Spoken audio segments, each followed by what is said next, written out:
What's cracking, people? It's your man Cousin T, aka the Alpha Wingman, representing high-level technicians operating globally and beyond. So listen, today I wanted to add my 2 cents, just my observation regarding the recent Joe Budden / Olivia Dope situation within the Joe Budden podcast production network. And to me, this is a clear case of a person thinking that he is in the office fuck file, but is clearly not in the office fuck file. And what I mean by that is, for anybody who has their copy of the Seduction scriptures, turn to the glossary, okay? First, go to page 160. That's where I give my definition of the office fuck file, or the off.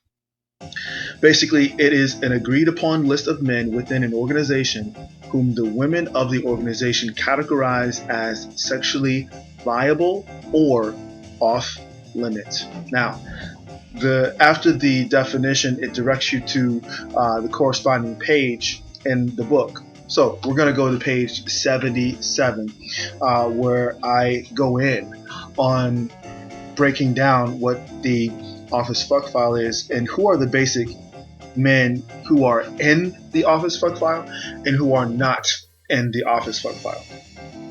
And so basically, if we go to page 76, we see what my overall position on workplace romance and the modern dating and mating space. Here on page, take a look at page 76, verse 7.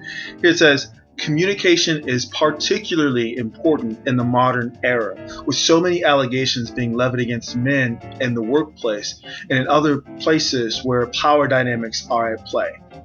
I don't recommend entertaining or approaching women where a man works. All right, you've got my official written statement on the matter. However, gentlemen, let's be clear. There are exceptions, okay? And we only make exceptions for, that's right, exceptional people. And who are the exceptional people? That's right, those who have confirmed that you are indeed in the office fuck file. Now, for the details and the subtle nuances of how to discover your position within the office fuck file, go ahead and give the rest of that chapter in my book a read. But I just wanted to skip over a few paragraphs because I want to identify who is not in the office fuck file, and that's on page 78. Here it starts with the office pet, aka Mr. Friendzone. Then you have the handsy old man in the cafeteria, then the silent cosplayer, and finally, and this is what I believe Joe Budden was categorized as in his office system, the C-suite wannabe playboy. Now, this is the type of executive who leverages or attempts to leverage his position in order to get what I would describe as a lifestyle lay, or get action or cooperation based on the perceived lifestyle that he could provide for his target. And obviously that was completely off, but I think that what he believed himself to be in that situation was more on the lines of either the office Adonis or the suit and tie guy, the go-getter, the highest in sales, the one with the sharpest mouthpiece. I think that he saw himself as being part of those guys who are in the office fuck file, who are on the women in the office radar.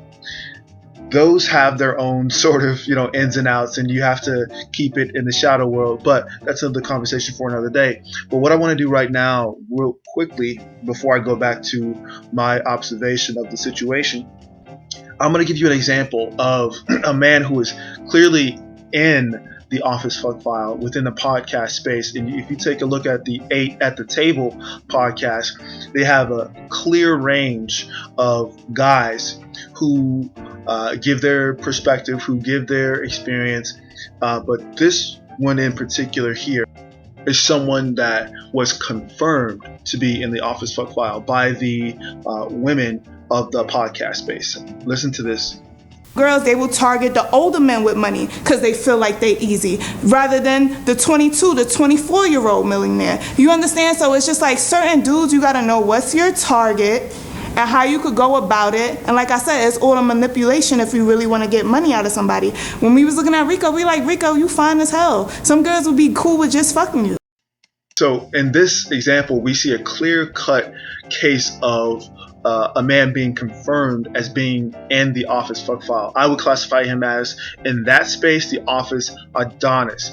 And so, like I said, other videos can be made about these other observations and putting various men in the categories that I cover in my book. But just for a point of reference, going back to the Joe Budden situation, I believe that he saw himself in a position that he actually was not in. And this is why we have the discussions that we do in spaces like this. It's because men need to understand what their true orientation is within their environment. How do people perceive you? What's the feedback mechanisms that you can use to inform your choices and your decisions so that you can make the optimal choice and or decision for your path?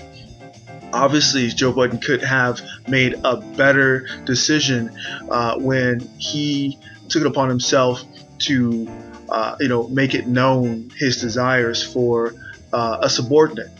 And it varies. The way in which men often put their foot in their mouths varies, situationally. There's some guys who are clearly not in the office fuck file, meaning they are not confirmed as sexually viable to the women who are in an office space, and they'll bring flowers for a woman and it'll fall flat, or they'll make some other grand gesture attempting to win the favor of their target in the workspace, and they end up in the Me Too category, they end up in HR, they end up in a full mess that could have been avoided had they had the observational skill sets and the tools that we try to equip you men here with in observing the landscape, observe the environment, understand what the climate is, so that you can navigate accordingly. Now,